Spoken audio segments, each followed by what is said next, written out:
আমাৰ পাঠশালাৰ সতীৰ্থ সাংবাদিক ৰাণা ডেকাক অসম চৰকাৰৰ অৱসৰপ্ৰাপ্ত এগৰাকী প্ৰশাসনিক বিষয়াই যি মৃত্যুৰ ভাবুকি দিছে, আমি ৰঙিয়া প্ৰেছ ক্লাবৰ ফালৰ পৰা ৰঙিয়াৰ সকলো সংবাদ কৰ্মীয়ে তীব্ৰ গৰিহণা দিছোঁ।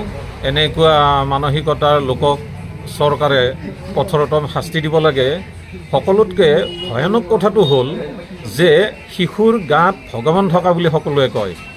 ৰাণা ডেকাৰ 8 বছৰীয়া ল'ৰাটোকো ক্ষতি কৰিম বুলি যি এই হিতেশ দেৱশৰ্মাই কৈছে, ভাবুকি দিছে, এইটো তেওঁৰ নিকৃষ্ট মানসিকতাৰ লক্ষণ বুলি আমি ক'ম।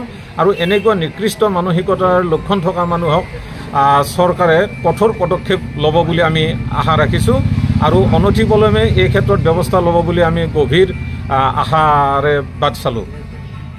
কালি অৱসৰপ্ৰাপ্ত এছ বিষয়া হিতেশ দেৱশৰ্মাই সকলো ধৰণৰ ক্ষমতা অপব্যৱহাৰ কৰি আৰু সকলো নীতি নিয়ম উলংঘা কৰি আমাৰ এগৰাকী সতীৰ্থ ৰাণা ডেকাক যিদৰে ভাবুকি দিছে,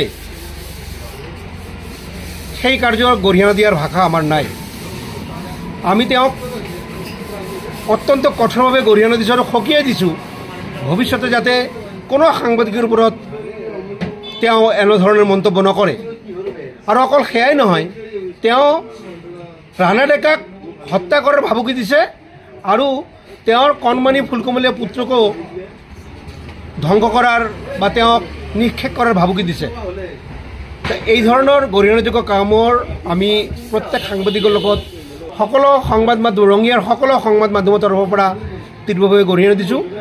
আৰু মই মুখ্যমন্ত্ৰী মাননীয় হেমন্ত বিশ্ব শৰ্মা আৰু জনসংযোগ মন্ত্ৰী পীযুষ হাজৰিকাক এই বিষয়ত কঠোৰ ব্যৱস্থা গ্ৰহণ কৰিবলৈ মই আহ্বান জনাইছোঁ।